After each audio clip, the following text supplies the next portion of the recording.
தோழர் வீரபாண்டியன் அவர்கள் சொன்னதை போல இங்கே பெரும்பான்மை இடங்களில் வெற்றி பெற்ற ஒரு தனிப்பெருங்கட்சியாக தாவேகா வந்திருக்கிறது. நமக்கு அதிலே மகிழ்ச்சி இல்லைதான். ஏனென்றால் நாம் திமுக கூட்டணியிலே போட்டியிட்டோம். எப்படி நாம் மகிழ்ச்சி அடைய முடியும்? இன்னும் சொல்ல போனால் தாவேகாவை நாம் விமர்சித்திருக்கிறோம். எப்படி நம்மால் போய் உடனே ஒட்டி கொள்ள முடியும்? பதவிக்காக எப்படி கட்டி புரண்டு உருள முடியும்? பதவிக்காக RSS பெற்ற பிள்ளைகள் என்று நான் விமர்சித்து விட்டு, இல்லை இல்லை உங்களுக்கு நாங்கள் ஆதரவு தருகிறோம், எனக்கு துணை முதலமைச்சர் பதவி தாருங்கள் என்றா நாங்கள் பேசினோம், கெஞ்சினோம், வாதாடினோம், அதற்காக காத்திருந்தோம். இல்லை, நாங்கள் அப்படி பேசியது எங்களுக்கு இருந்த சந்தேகம். நேருக்கு நேர் அந்நிய அரசை அமைச்சர் நாற்காலியில் அமர வைத்த பிறகு நானும் தோழர் ரவிக்குமார் அவர்களும் சிந்தனை செல்வன் அவர்களும் 3 பேரும் அமர்ந்து முதலமைச்சரோடு பேசிக் கொண்டிருந்த போது நான் சொன்னேன், எனக்கு உங்கள் மீது தேர்தலுக்கு முன்பு இருந்த சந்தேகம் இது. ஆனால் நீங்கள் எடுத்திருக்கிற இந்த முடிவு எங்களை வியப்புக்குள் ஆழ்த்தி இருக்கிறது. நீங்கள் நினைத்திருந்தால் அதிமுக ஆதரவை பெற்று ஆட்சியை உடனே அமைத்திருக்க முடியும், அல்லது அதிமுக கூட்டணியில் உள்ள பிற கட்சிகளின் ஆதரவும் உங்களால் பெற்றிருக்க முடியும்.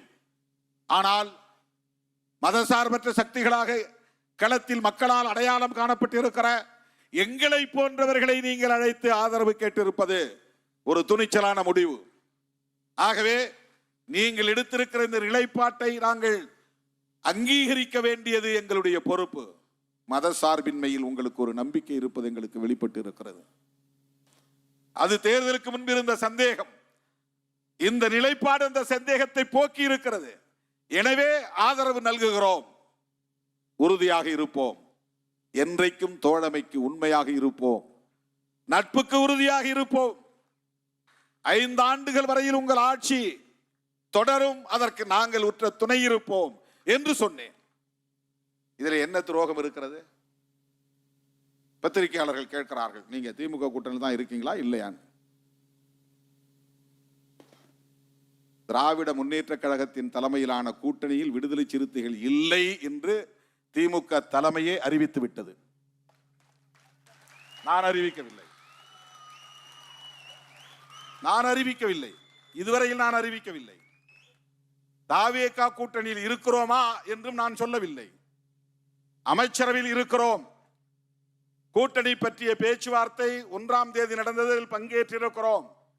இன்னும் அங்கே எந்த முடிவும் எடுக்கப்படவில்லை. அப்படி ஒரு கூட்டணி அமைந்தால் அதில் இடம் பெறுவோம், அதிலே எங்களுக்கு எந்த ஐயமும் இல்லை. இதை ஏன் இப்போது நான் சொல்லுகிறேன் என்றால், திராவிட முன்னேற்ற கழகத்தின் தலைவர்கள் அத்தனை பேரும் ஒன்று கூடி விடுதலை சிறுத்தைகளில் இருந்து ஒருவரை அழைத்து கட்சியிலே இணைத்த போதே திமுக தலைமையே சொல்லுகிறது, விடுதலை சிறுத்தைகளோடு எங்களுக்கு உறவில்லை என்று. நானா சொன்னேன்? விடுதலை சிறுத்தைகளோடு கூட்டணி இல்லை என்ற அறிவிப்பை செய்தது யார்? பெருமதிப்பிற்குரிய மேனாள் முதலமைச்சர் அண்ணன் முத்துவேல் கருணாநிதி ஸ்டாலின் அவர்கள்தான். எனது மதிப்புக்குரியவர். அவர் மீதான மதிப்பு என்றைக்கும் குறையாது, அது வேறு. பாஜகவில் இருக்கிற தலைவர்களுக்கே மிகுந்த மரியாதை கொடுக்கிறவன் திருமாவளவன். அவர்கள் கொள்கை, அவருடைய அரசியல் நமக்கு பகை, அவ்வளவுதான். தனிநபர்கள் யாரும் இல்லை.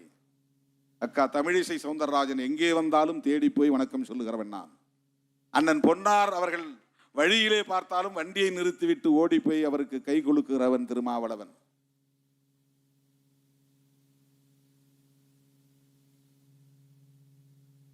மேல்மருவத்தூர் ஆதிபராசக்தி இடத்திற்கு போயிருந்த போது ஒரு ஓரமாக நின்று கொண்டிருந்த அண்ணாமலை அவர்களை அவர் ஓரமாக நிற்கிறார் என்று யாரோ சொன்னதும் வண்டியை நிறுத்தி வண்டியிலிருந்து இறங்கி அவரிடம் போய் உள்ளே இருந்தவரை வெளியே இழுத்து கை குலுக்கி வாழ்த்து சொல்லிவிட்டு, சிறப்பாக நீங்கள் அரசியல் செய்கிறீர்கள், உங்களுக்கு வாழ்த்துக்கள் என்று சொன்னவன் திருமாவளவன். அதில் நமக்கு எந்த மாற்று கருத்தும் இல்லை. அடிக்கடி விமான நிலையங்களில் அன்புமணி ராமதாஸ் அவர்களை நான் சந்திப்பது உண்டு. அவர் பார்த்தாலும் பார்க்காவிட்டாலும் நான் பார்த்தால் அவரை பின்னால் போய் தட்டி வணக்கம் சொல்லிவிட்டு செல்லுவது என்னுடைய வழக்கம். 1,25,00,000 மனங்களை வென்ற தந்தி டிவி யூடியூப் சேனல். தவிர்க்க முடியாத தம்ப்நெயில்ஸ், கலக்கலான கான்டென்ட்ஸ். நீங்களும் இந்த குடும்பத்தில் இணைய இப்பவே சப்ஸ்கிரைப் பண்ணுங்க. அசுரபலம் கொண்ட எங்கள் டிஜிட்டல் கரங்களில் உங்கள் விளம்பரங்களை சேர்க்க வாட்ஸ்அப் பண்ணுங்க. 8939888378. Email advttanditv@dttv.in.